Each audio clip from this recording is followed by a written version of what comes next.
zelo. Senhor Jesus. Rapaz, choveu, mas glória a Deus, tá? Ainda tá quente um pouco, né? Vamos lá? Olha aí, o irmão Mardoni vai ler? Digo, pois, que durante o tempo em que o herdeiro é menor, em nada difere de escravo, posto que é ele senhor de tudo, mas está sob tutores e curadores até ao tempo predeterminado pelo Pai. Assim também nós, quando éramos menores, estávamos servilmente sujeitos aos rudimentos do mundo. Vindo, porém, a plenitude do tempo, Deus enviou o seu Filho, nascido de mulher, nascido sob a lei, para resgatar os que estavam sob a lei, a fim de que recebêssemos a adoção de filhos. E porque vós sois filhos, enviou Deus ao nosso coração o Espírito de seu Filho, que clama, Abba, Pai. De sorte que já não és escravo, porém filho, e sendo filho, também herdeiro por Deus. Amém, Jesus. Glórias a ti, papai, que a tua palavra chegue aos nossos corações, Senhor, como tu quer revelar. Tem misericórdia em nossas vidas, Pai. Em nome de Jesus. Amém. Glória a Deus. Esse texto, Paulo está abordando aqui fazendo alusão à vida cristã. Trazendo um exemplo de um filho. E nós sabemos que antigamente, lá naquela época, na época de Paulo, os herdeiros, aquele que ia suceder o trono do seu pai, ele era preparado por alguém para assumir a posição do seu pai. E um exemplo nós temos do Alexandre. Ele foi preparado por um filósofo, né? Agora eu tenho esquecido quem é.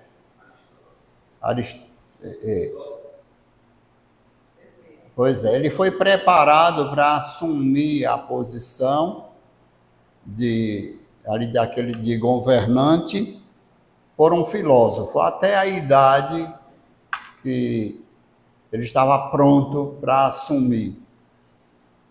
E aqui, da mesma forma, Paulo faz essa alusão, aqui exemplifica aqui de um filho. Ele diz que um filho, quando é criança, ele não tem diferença nenhuma de um escravo. Ou seja, a posição de um filho menor é uma posição de escravo, de submissão.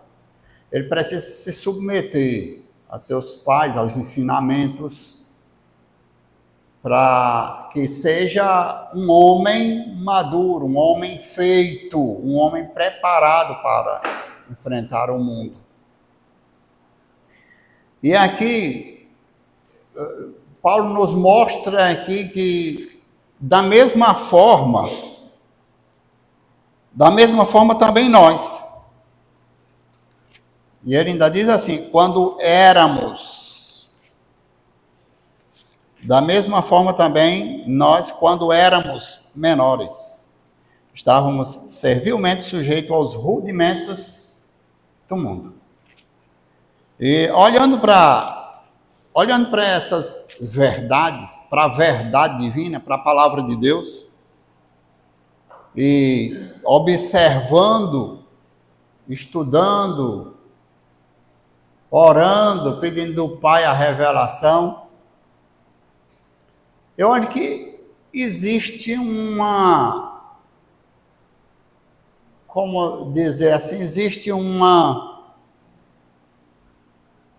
agora me fugiu a palavra, mas existe algo errado entre a pregação e a prática da palavra de Deus. Existe. Porque às vezes nós estamos cantando, nós fomos livres, nós fomos libertados do pecado, somos livres. mas depois, na prática, nós não podemos confessar essa liberdade, e muitos ainda dizem assim: o velho homem está aí, se tu der bobeira, ele entra e te pega novamente. A palavra de Deus, o próprio Cristo diz, ele fala daquela parábola, que o Espírito sai do homem, vai vagar no deserto, o Espírito Santo chega, e o Espírito vai vagar no deserto, e ele não encontrando paz, ele diz assim: eu vou voltar para minha casa antiga. E aí, ele quando volta, encontra a casa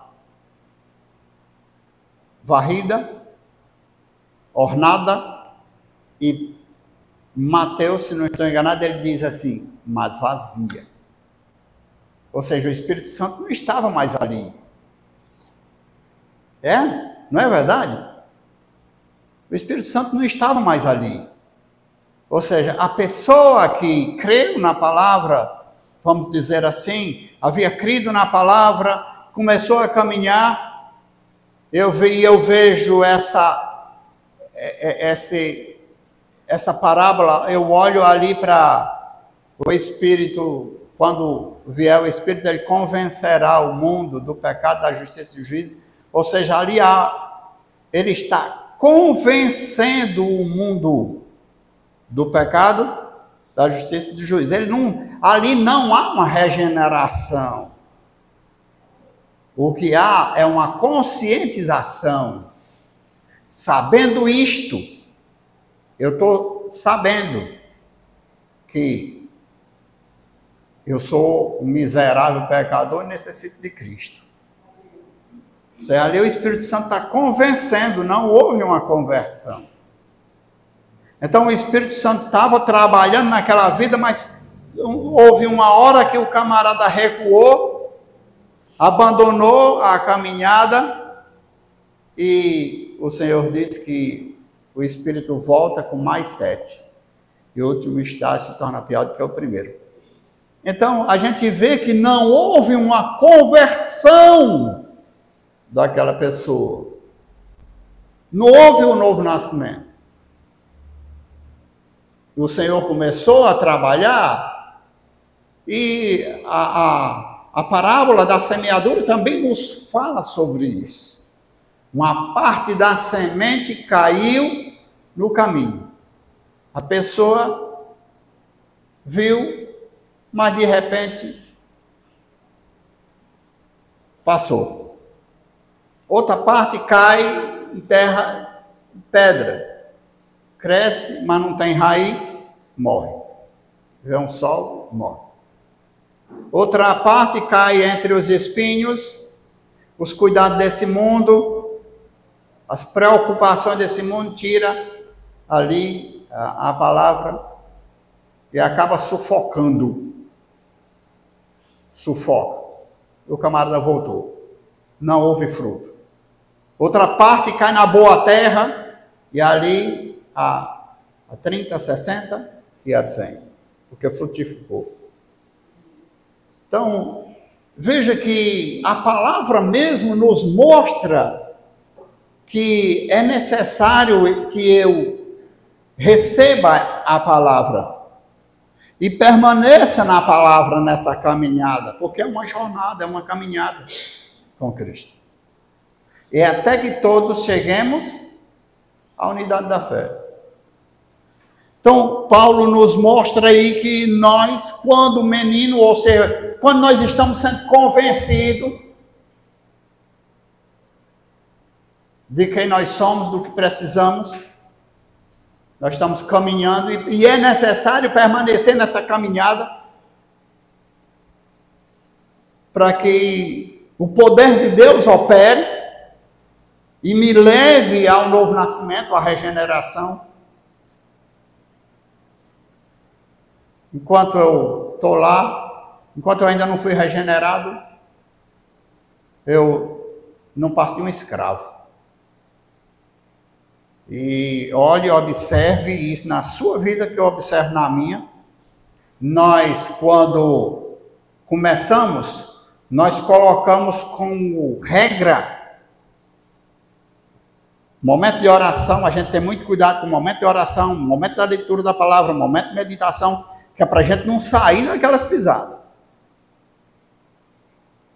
Quando o Senhor nos leva à maturidade, eu já medito sem precisar ler na palavra. Eu não estou dizendo que eu não preciso ler a palavra, certo? Mas eu estou dizendo que eu medito na palavra, mesmo sem estar lendo. Eu não estou dizendo que não precisa ler a palavra, porque eu necessito. Eu tenho o meu momento de comunhão com o Senhor e acordo geralmente às 5 horas da manhã para me ler. Primeiro eu oro, depois eu vou ler a palavra, meditar ali um pouco. Mas eu estou dizendo que às vezes você está mesmo no outro canto, fazendo qualquer outra coisa, e você começa a meditar na palavra. Estou falando disso, certo? Não estou dizendo que você não precisa. Então, quando você chega à maturidade, você pode meditar, você chega a meditar na palavra, mesmo sem estar lendo. Por quê? Porque a palavra já chegou, a realidade de Cristo já chegou aqui. E o Espírito Santo agora pode agir com liberdade, porque a pessoa chegou à maturidade. Ele já foi regenerado, já foi transformado pelo poder de Deus, e ali ele pode caminhar. E aí ele diz assim, no verso 4, vindo porém à plenitude do tempo, o tempo exato de Deus, ele enviou o seu filho, nascido de mulher, nascido sob a lei, para resgatar os que estavam sob a lei, a fim de que recebêssemos a adoção de filhos. E porque vós sois filhos, como é que você se tornou filho? Quando o Espírito de Deus veio habitar. Ele faz habitação. Quando você é regenerado, porque o meu olhar para o batismo com o Espírito Santo, que as pessoas tanto falam, o batismo com o Espírito Santo é no momento da regeneração. É no momento que nós somos nascidos de novo. Nesse momento o Espírito Santo vem habitar. Agora a questão do ser cheio do Espírito é outra coisa. Ser cheio do Espírito é uma coisa, ser batizado com o Espírito Santo é outra coisa. Uma coisa é uma coisa, outra coisa é outra coisa. Então o Espírito Santo veio habitar e agora eu sou recebido como filho. Agora eu tenho uma posição de filho por Cristo. Que Paulo vai dizer no verso 5 de Efésios, capítulo 1, ele diz assim, olha aí como é que ele diz, verso 5, nos predestinou para ele, para a adoção de filhos, por meio de Jesus Cristo, segundo o beneplácito de sua vontade. Ou seja, ele nos predestinou para filho. Quem é que ele predestinou para filho? Aqueles que foram eleitos. Ele predestinou para que fôssemos filhos, por meio de Cristo. Então agora nós somos filhos de Deus. E um filho não deixa de ser filho. Amém. Um filho não deixa de ser filho. Ele nunca vai deixar de ser filho. Aquele que o Pai me dá, vem a mim. E aquele que vem a mim, de maneira nenhuma o lançarei fora. Amém. Então agora, Deus enviou o nosso coração. Olha, porque sois filhos, Ele enviou o quê? Aos nossos corações, o quê? O Espírito de seu filho, que clama, Abba, Pai. Existe uma confusão entre o que se prega e o que se crê. Veja, ele enviou o Espírito do seu Filho. João Batista, ele diz assim, aquele sobre quem vires descer o Espírito Santo, é esse que batiza com o Espírito Santo. É esse que batiza com o Espírito Santo. Então agora ele enviou o Espírito do seu Filho aos nossos corações, que clama, Abba, ô papai, ô papai, que clama, Abba, Pai, de sorte que já não és escravo, porém filho, e sendo filho, também herdeiro das bênçãos vindouras. E nós estamos agora confiando, esperando, plenamente, nessa esperança que há de se revelar. Por causa dessa esperança, Paulo dizia, por causa dessa esperança, é por isso que eu estou aqui, sendo perseguido. É por isso que eu estou preso. Por causa dessa esperança. A esperança, a nossa esperança é Cristo. Então veja que agora, como filhos em Cristo, eu ainda não alcancei a maturidade. Estou prosseguindo para o alvo. Pelo prêmio da soberana vocação de Deus em Cristo. Paulo, ele diz assim, não que eu tenha alcançado, Filipenses 3,12. Não que eu tenha alcançado. O que é que ele está falando que não alcançou? A perfeição. Mas uma coisa faço. Ou seja, eu agora parto para conquistar aquilo para o qual eu fui conquistado. Agora eu parto para alcançar aquilo para o qual eu fui alcançado. Você foi alcançado para quê?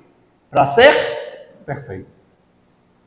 Para o que é perfeito habitar em você e em mim. E nos levar ao perfeito. Nós fomos alcançados para isso. Ele nos alcançou para ser perfeito. Mas somos perfeitos? Não. Não somos.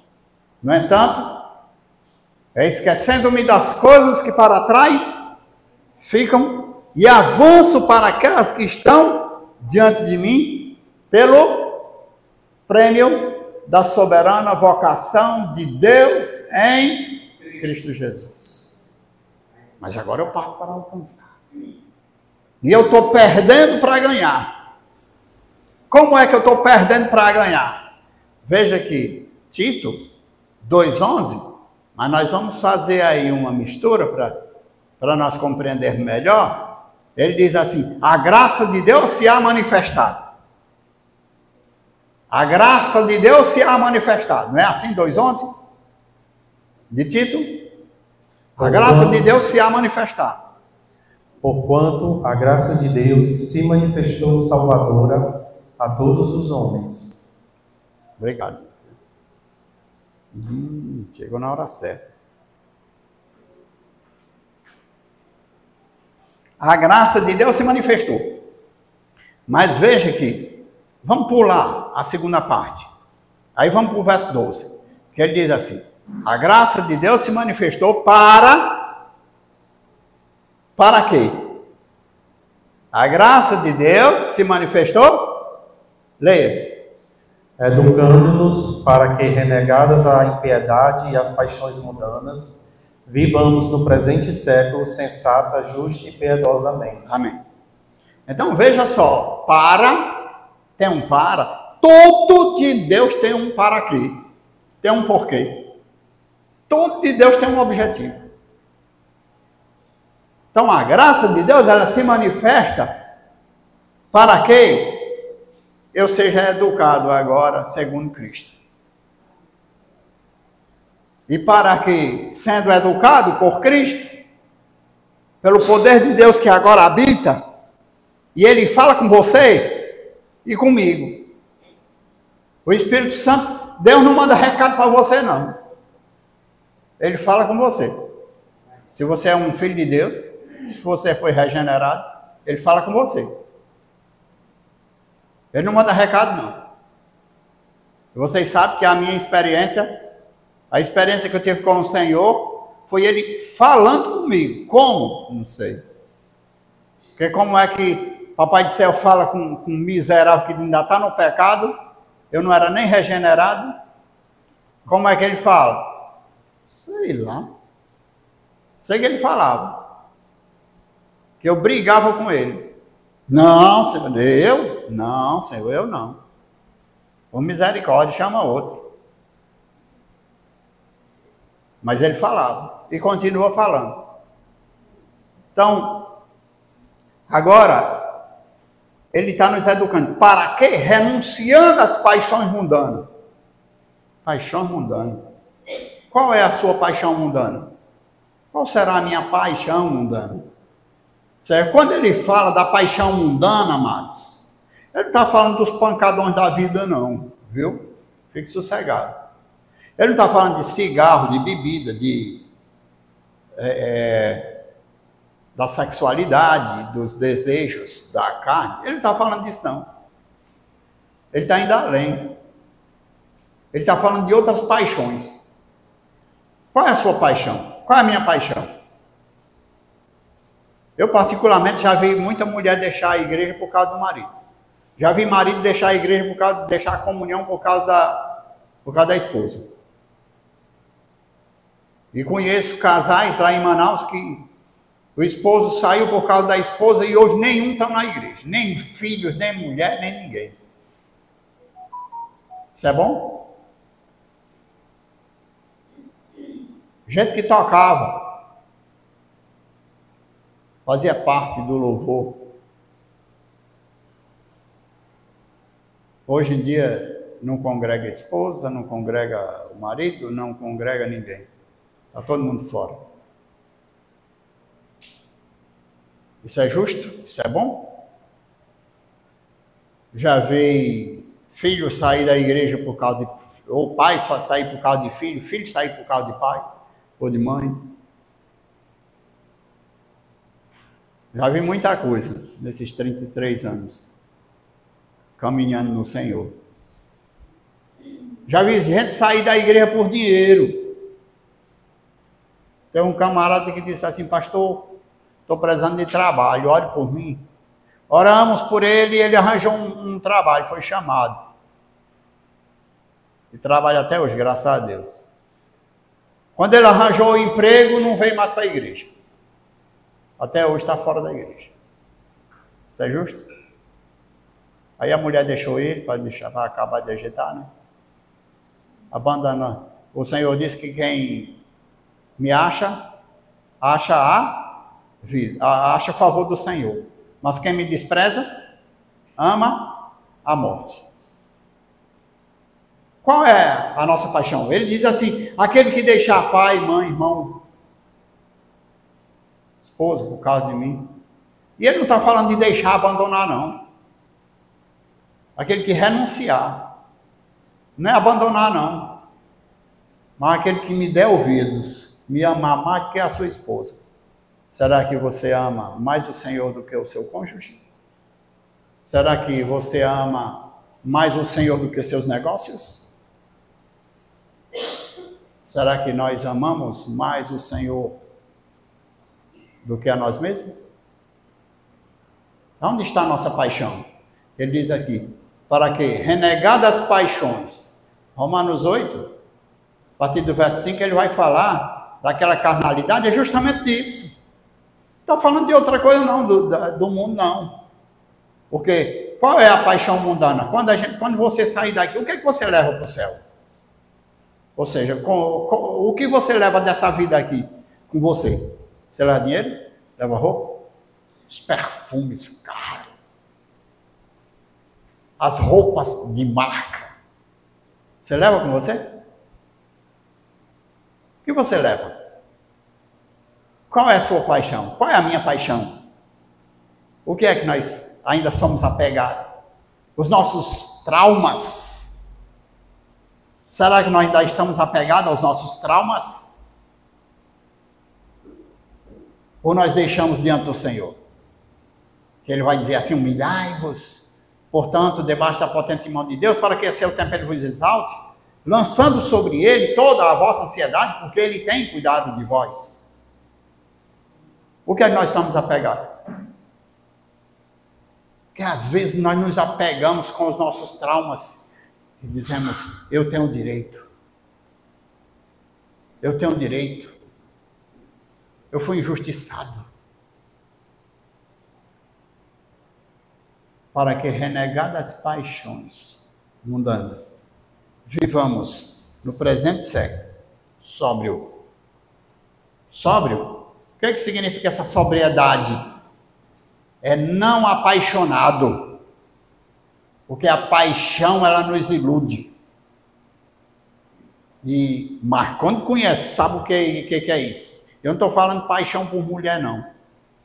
Estou falando, a paixão que nós estamos falando é aquela questão de nós ficarmos enfeitiçados por alguma coisa que alguém está falando ou fazendo. E eu vou dar um exemplo. Uma vez eu cheguei, tinha um pessoal com umas coisinhas ali, uns copinhos, lá em Manaus. E fazendo, tu vai apostar quanto? Então, rapaz, eles envolvem as pessoas. Vocês já viram isso? Eles envolvem as pessoas. Eu não sei se vocês já aconteceu, já tiveram perto. Eu já tive. E por um momento eu fui envolvido por aquilo. Eu joguei? Não, eu nunca gostei dessas coisas.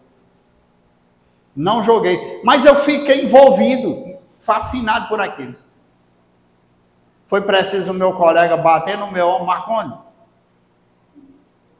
Acorda. Parecia que eu já estava enfeitiçado.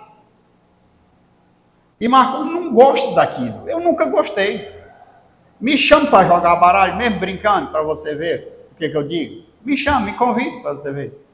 Eu não vou. Eu não gosto dessas coisas. E essa questão do enfeitiçar, é isso que eu estou falando das paixões. Ou seja, isso, das paixões. Então, o Senhor está nos tirando disso, nos dando agora, viver na sobriedade, sem olhar para essas coisas, para as paixões. Porque até, amados, eu vou criticar algo que vai ficar gravado aí, as pessoas que fazem, os meus colegas pastores que fazem, podem até me criticar. Tudo bem. Eu não sei se vocês já presenciaram nas igrejas, eles botam uma música de fundo ali, na hora da oração. Aquilo também é uma maneira de nos envolver.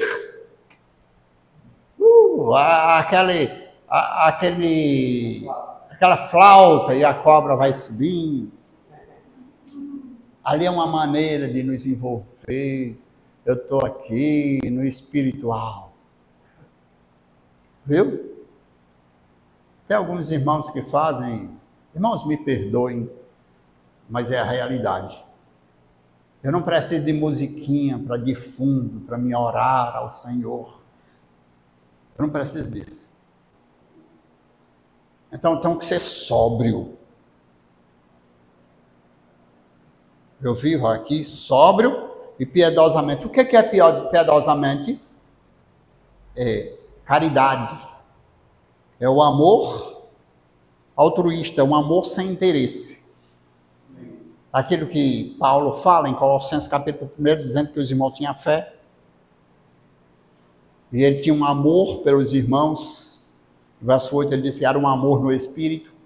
E por que ele falava disso? Certamente porque ele viu, através do que ele ouviu, ele viu que os irmãos amavam uns aos outros e tinham cuidado uns com os outros. Eles buscavam mais o interesse dos irmãos do que dele mesmo. Agora imagine nessa questão de buscar, não, a Bíblia diz para a gente não buscar o interesse próprio, não é assim? Agora imagine, eu cuido dele, ele cuida daquela, aquela cuida de outro, é o interesse daquele, é o interesse de outro, o interesse do outro. E é um ciclo, um cuidando do outro. Você já pensou? Eu saio dessa questão, não, eu quero ser beneficiado. O irmão vai me dar, eu fico sozinho. Esse é egoísmo. Mas se a igreja do Senhor, um cuidar dos outros, não falta para ninguém, meus irmãos. Ninguém passa necessidade. Então, sóbrio e piedosamente. É desse jeito que o Senhor quer que a gente ande. Esse é o propósito de Deus. Nos levar à maturidade. É dizer sim para o Senhor. É viver uma vida de submissão a Ele. De obediência a Ele. E quando eu vivo uma vida de submissão, eu tenho consciência de que eu hoje sou do Senhor, sou filho de Deus. E vivo em submissão a Ele. Eu posso dizer não para o pecado. Eu posso dizer não para o pecado. Não pode não? Olha, Sproul, ele diz assim, ó. Algo maravilhoso, né? Desculpe. Ele vai dizer assim, só existe liberdade. Aqui. A única liberdade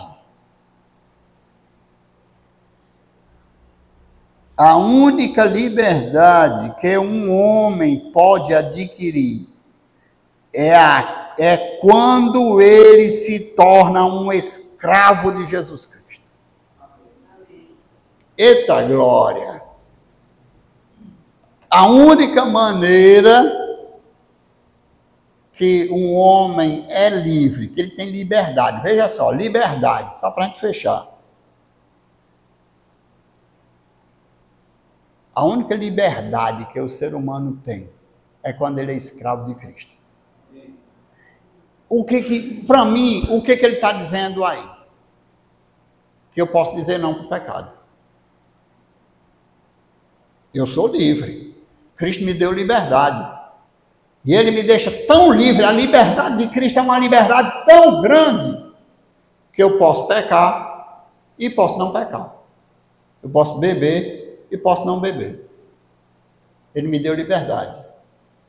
Se essa liberdade que Cristo me dá nele, se isso não é livre-arbítrio, eu não sei o que é livre-arbítrio. Eu estou comprando uma briga. Se essa liberdade que Cristo me dá, e Ele me dá não é porque eu mereço não, Marconi não merece liberdade, Marconi não merece confiança. Mas Ele outorga a um filho, a um regenerado, Ele dá a capacidade de decidir. Meu filho, você é quem decide. Obedecer ou não obedecer. O Senhor, quando nós chegamos à maturidade, Ele vai dar sempre a liberdade de você decidir por sim ou por não. Ele vai. Ele vai fazer isso. Eu estou falando de algo que eu tenho experiência, que eu passei, que eu vivi. Estou falando de coisa que eu não conheço, não. Eu passei, na minha vida eu passei. O Senhor vai nos dar liberdade para decidir o que nós queremos. Nós decidir com liberdade nele. Por que eu obedeço Cristo? Porque Ele implantou o amor dele no meu coração. E hoje eu amo porque Ele me amou primeiro. Ele me deu poder para amar. Ele me deu capacidade para me decidir. E hoje eu quero Cristo. Hoje eu amo Cristo. Hoje eu digo não para o pecado. Hoje eu não quero o pecado. Eu não quero viver no pecado. Eu não quero sair da presença do Senhor. Mas Ele sempre me dá liberdade. Ele nos libertou do império das trevas e nos transportou para o reino do Filho do seu amor, em que temos a redenção, a remissão dos pecados. É necessário que o Filho tenha participação comum de carne e sangue. Disso também ele participou, para que através da morte ele libertasse ou livrasse todos aqueles que estavam sujeitos à escravidão pela vida inteira. Ele nos libertou. Ele nos deu vida. É como o que o Senhor está fazendo em nossas vidas. É como um náufrago que passa a noite inteira esperando pelo resgate ao amanhecer. A luz se manifestou nas trevas. A vida de Cristo se manifestou na sua vida e na minha vida. A luz se manifesta nas trevas. Haja luz e houve luz. A vida vence a morte. Cristo é a minha vida. Cristo é a vida de todo aquele que foi regenerado, de todo aquele que foi libertado pela cruz, através da obra salvífica da cruz do Calvário. Amém? Amém. Glória a Deus. Aleluia. Ore, Oswaldo.